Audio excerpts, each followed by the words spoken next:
तर रात्री ना माझ्या घरी पाहुणे जेवायला येणार होते, पण त्यांचा प्लॅन कॅन्सल झाला आणि ते नाही आले. पण मी स्वयंपाक पूर्ण केलेलं होतं, फक्त चपात्या बाकी होत्या. पीठ जास्तीचं मळलं गेलं होतं, त्याच्यामुळे जेवढ्या चपात्या लागत होत्या तेवढ्या घरात करून घेतल्या आणि बाकीचं पीठ जे आहे ते फ्रीजमध्ये मी ठेवलं.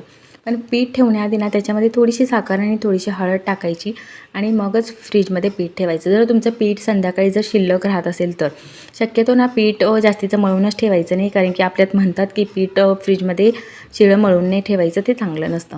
तर मग आता राहिलं होतं शिल्लक, तर आपण फेकून पण नाही देऊ शकत. तर मी पीठ फ्रीजमध्ये ठेवलं आणि सकाळी म्हटलं मस्त त्याचं काहीतरी करूया. तर आई म्हणे मी काही मेथीचा पराठा खाणार नाही आहे, तू तुझ्यापुरता कर आणि बाकीच्या पूर्ण चपात्या करून टाक. तर शेवभाजी पण शिल्लक राहिली होती आणि दक्षू आणि आई शेवभाजीच खाणार होते आणि माझे मिस्टर काही जेवायला नव्हते. मग मी त्यांच्यासाठी मस्त चपात्या केल्या आणि माझ्यासाठी मस्त 2 पराठे केले. तर मेथी पण होती शिल्लक माझ्याकडे थोडी, ती स्वच्छ धुतली, बारीक चिरून वगैरे घेतली, त्याच्यामध्ये पूर्ण मसाला वगैरे केला घरगुती आपला जोही आहे तो, आणि मीठ वगैरे टाकून छान त्याचं स्टफिंग तयार केलं.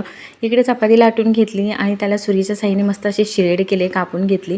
त्याच्यावरती थोडं तेल तूप काही असेल ते लावायचं, थोडंसं पीठ जे कोरडं आहे ते पसरवून घ्यायचं आणि जे स्टफिंग तयार केलं होतं तेही पसरवून मी ना असं छान मस्त असा लेअरचा पराठा तयार केला. खूप टेस्टी आणि छान झालेला होता. 2च केले मी आणि बाकीच्या पिठाच्या पूर्ण चपात्या लाटून घेतल्या. शक्यतो ना तुम्ही टाळतच जा, शिळं पीठ सकाळी यूजच नाही करायचं, कारण की ते चांगलं नसतं आपल्या शरीरासाठी. मोस्ट ऑफ मी पीठ मळूनच ठेवत नाही, पण कधीकधी असंच काहीतरी प्लॅन कॅन्सल वगैरे झाला तर मी पीठ मळून ठेवते.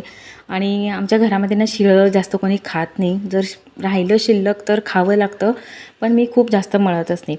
तर पराठे झाल्याच्यानंतर आम्ही मस्त लिंबू आणि मिरचीचं लोणचं केलेलं होतं, त्याच्यासोबत हा पराठा एन्जॉय केला.